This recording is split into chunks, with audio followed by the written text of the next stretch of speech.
One of the top priorities for President Barack Obama is how to tackle the growing power of the Taliban and the deteriorating security situation in Afghanistan.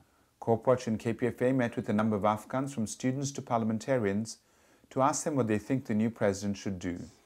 Sitting in his darkened flat during a power cut, Mir Ahmed Joinder, a member of the Afghan parliament, made several recommendations for the new president. First of all, this should build Afghan army.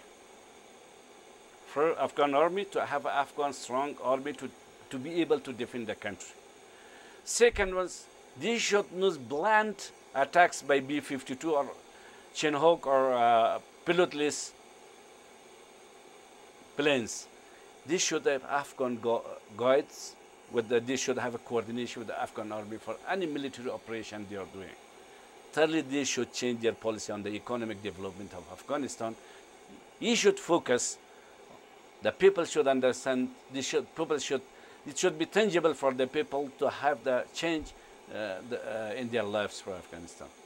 The Obama administration plan to increase troop levels in Afghanistan is destined for failure, says Tariq Osman, a former Taliban official who now works for the Asia Foundation. Afghan will never accept the military presence of any country, even if that's Saudi Arabia, if that's US.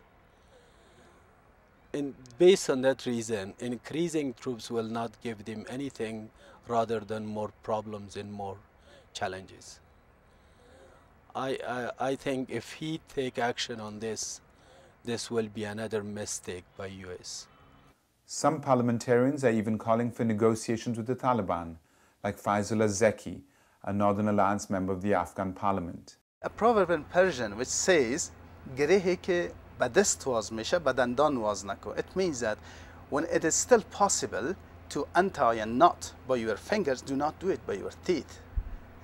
So this means that whenever it's possible to solve a problem through negotiating, you don't have to fight. Students at the American University in Kabul said that they hope that the new administration will fulfill Obama's campaign slogan of change by making a clean break with all the Bush administration's policies. As Mr. Obama says, the change we need, and he's right, we need it in Afghanistan also. Students agreed that Joinder's recommendation to train the local military should be top priority.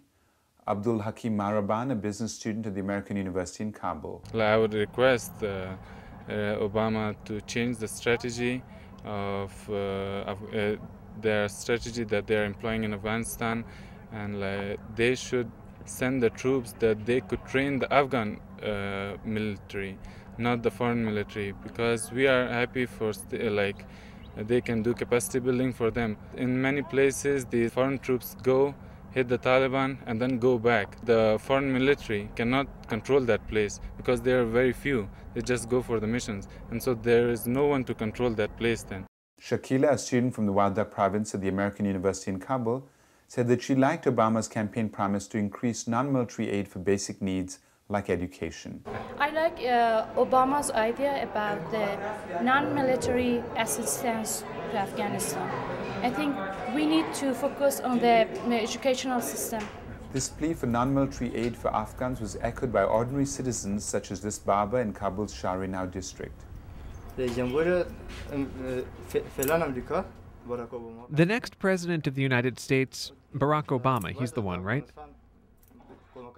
I think he should provide more aid to Afghanistan, more assistance to Afghanistan. He should not forget Afghanistan. He shouldn't just say things now that he's the president of the United States and leave the job incomplete in Afghanistan. Obama has asked for $75 billion for the war in Afghanistan and Iraq in his 2009 budget.